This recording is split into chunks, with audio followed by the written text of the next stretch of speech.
जबकि लाहौर में रवां साल के दौरान बच्चे बच्चियों और ख़वातीन के साथ ज़्यादती और अगवा के वाक़यात में इजाफा देखा जा रहा है। पुलिस ने मुतादिद मुल्ज़िमान को गिरफ्तार करके जेल भी भिजवा दिया है। तफसीलात लेंगे, खुरम मलिक हमें ज्वाइन कर रहे हैं। खुरम, ये बताएगा कि कितने लोगों की इसमें नाम सामने आए और FIR के हवाले से भी बताएगा कि उसका इंदराज कितना हुआ है।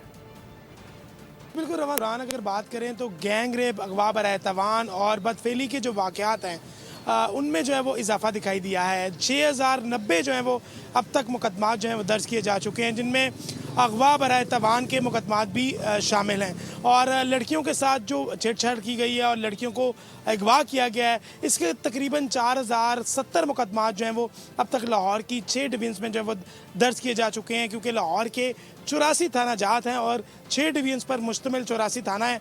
मुकदमात जो हैं तकरीबन 4070 मुकदमात जो हैं वो अगवा के दर्ज किए जा चुके हैं। जबकि ज़्यादती के मुकदमात की बात करें तो ज़्यादती के मुकदमात 414 मुकदमात जो हैं अब तक जो है वो दर्ज किए जा चुके हैं, जिस पर पुलिस की जानिब से जो है वो तफ्तीश की जा रही है। और यकीनन कुछ मुल्ज़िमान ऐसे हैं जो इन मुकदमात में जो है वो गिरफ्तार किए जा चुके हैं। ये मुकदमात का इंदराज जो है वो रोज़ाना की बुनियाद में होता चला जा रहा है। कुछ मुल्ज़िमान जो हैं वो चलान जिनका पेश करके जो है जेल भिजवा दिया गया, लेकिन कुछ मुल्ज़िमान जो हैं अभी भी आज़ाद हैं। पुलिस की जानिब से ये कहा जा रहा है तमाम टीमें जो हैं वो तश्कील दी गई हैं, तमाम मुल्ज़िमान को जो है वो जल्द गिरफ्तार करके जो है वो कैफरे किरदार पर पहुँचाया जाएगा और कानून के मुताबिक जो है वो सजा दी जाए। सब्सक्राइब करें और बेल दबाएं ताकि कोई खबर रह न जाए।